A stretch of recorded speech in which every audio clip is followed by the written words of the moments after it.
Selamat pagi anak-anak, salam jumpa, salam sehat untuk kita semua. Kembali kita akan memulai kegiatan proses belajar mengajar kita.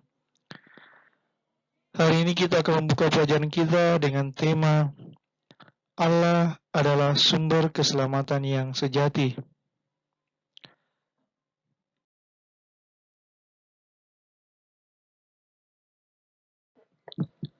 Nah, dalam pembelajaran ini kita diajak untuk memahami tentang Allah yang senantiasa berusaha menyelamatkan semua orang yang ditanggapi dengan beriman dan beragama. Adapun yang akan kita capai dalam pertemuan ini dan pertemuan berikut adalah yang pertama, menunjukkan sikap bersyukur atas kasih dan kemurahan Allah.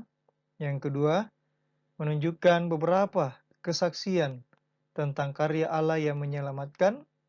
Yang ketiga, menjelaskan mengapa manusia membutuhkan Allah di dalam hidupnya. Yang keempat, menjelaskan pandangan tentang sumber-sumber keselamatan yang ada dalam masyarakat.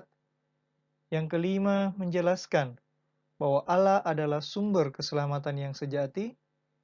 Yang keenam, menjelaskan bahwa Yesus adalah tanda kasih Allah yang paling agung. Dan yang terakhir, membuat refleksi secara tertulis tentang Allah sebagai sumber keselamatan dalam kehidupan.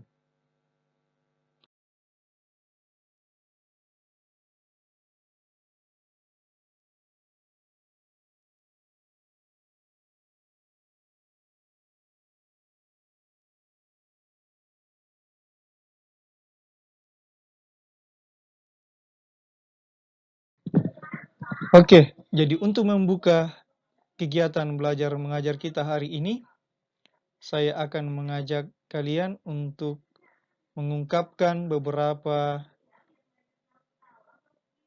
kesaksian, beberapa rasa syukur yang kalian boleh bagi ke teman-teman tentang apa saja yang kalian dapatkan dari kasih dan kemurahan Allah dalam kehidupan kalian.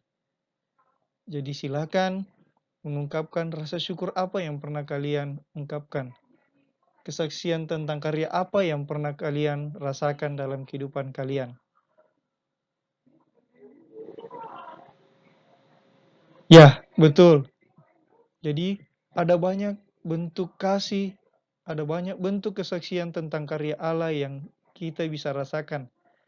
Salah satu contohnya adalah rahmat kesehatan, rahmat kehidupan, keluarga kita dalam keadaan baik-baik, dalam keadaan sehat-sehat, belajar mengajar kita juga berjalan dengan baik, dan semua hal yang dalam kehidupan kita boleh kita syukuri atas kemurahan Tuhan, atas kebaikan Tuhan dalam kehidupan kita.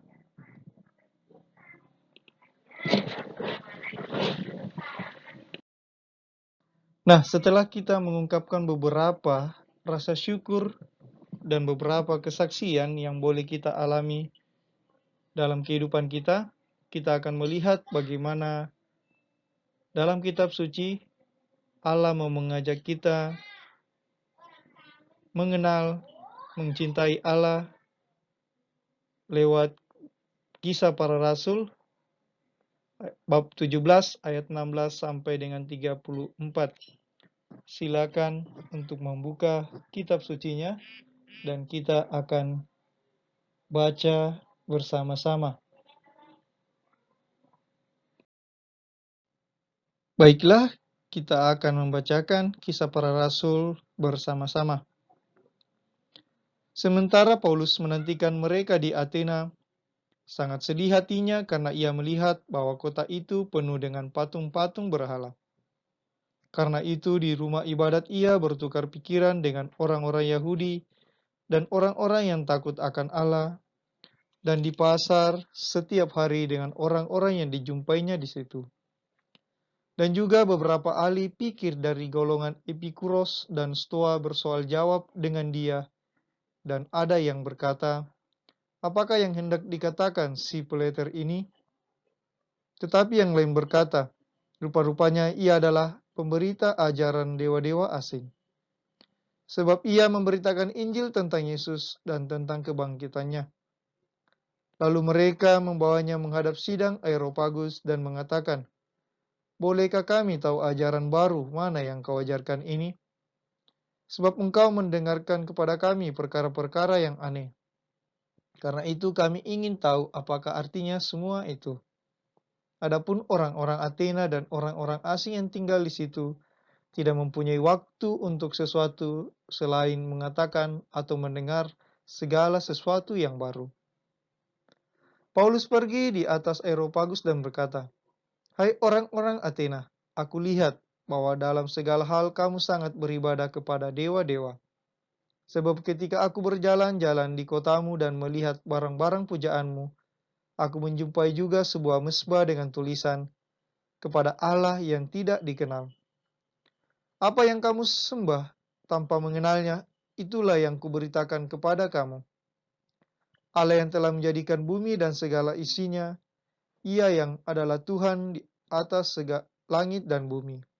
Tidak diam dalam kuil-kuil buatan tangan manusia, dan juga tidak dilayani oleh tangan manusia, seolah-olah Ia kekurangan apa-apa, karena Dialah yang memberikan hidup dan nafas dan segala sesuatu kepada semua orang.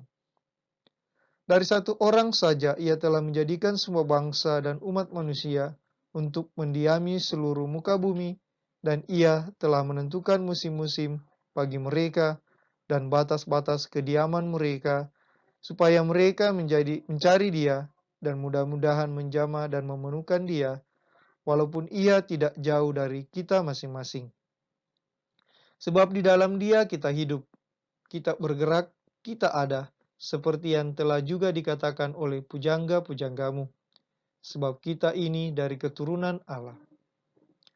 Karena kita berasal dari keturunan Allah, kita tidak boleh berpikir bahwa dalam keadaan ilahi sama seperti emas atau perak atau batu, ciptaan kesenian dan keahlian manusia.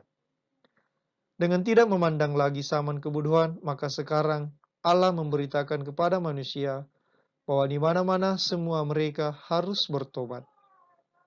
Karena Ia telah menetapkan suatu hari pada waktu mana Ia dengan adil akan menghakimi dunia oleh seorang yang telah ditentukannya, sesudah Ia memberitakan kepada semua orang suatu bukti tentang hal itu dengan membangkitkan Dia dari antara orang mati. Ketika mereka mendengar tentang kebangkitan orang mati, maka ada yang mengejek, dan yang lain berkata, "Lain kali saja kami mendengar engkau berbicara tentang hal itu." Lalu Paulus pergi meninggalkan mereka. Tetapi beberapa orang laki-laki menggabungkan diri dengan dia dan menjadi percaya.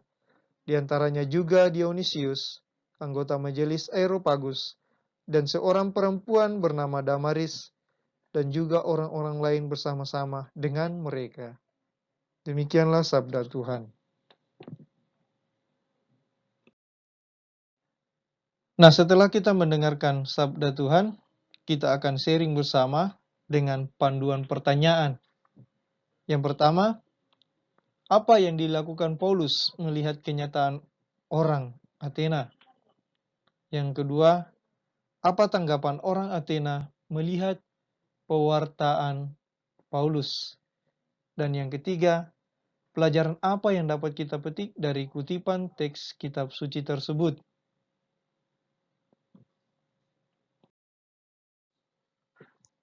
Baiklah, jadi dalam bacaan kitab suci tadi, kita sudah memahami bersama bahwa ketika Paulus datang ke Athena, ia merasakan kesedihan karena orang di Athena meyakini adanya sumber keselamatan yang lain.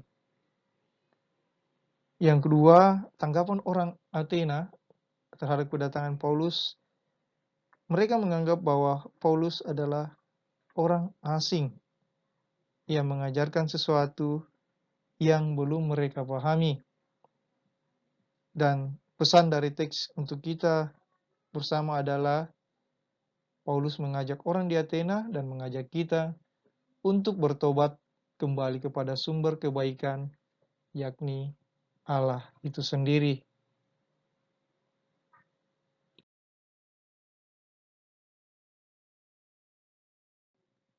Nah, itulah inti pembelajaran kita pada pertemuan yang pertama ini. Ketika Paulus datang ke Athena, ia merasa sedih karena orang meyakini keselamatan datang dari hal-hal yang lain. Begitupun dengan Allah, ia akan merasa sedih ketika umat manusia meyakini adanya sumber keselamatan yang lain. Maka untuk itu, ketika kita jauh dari kehidupan Allah, Paulus mengajak kita untuk bertobat dan mencari sumber keselamatan yang sejati, mencari sumber kebaikan yang sejati, dan tentunya kita kembali kepada jalan yang benar, yaitu Allah itu sendiri. Sekian pertemuan kita. Semoga pertemuan ini bermanfaat bagi kita, memberikan pemahaman bagi kita bahwa dalam kehidupan kita Allah selalu hadir dan Dia selalu ingin menyapa kita untuk kembali kepadanya. Karena Allah adalah sumber keselamatan satu-satunya. Terima kasih.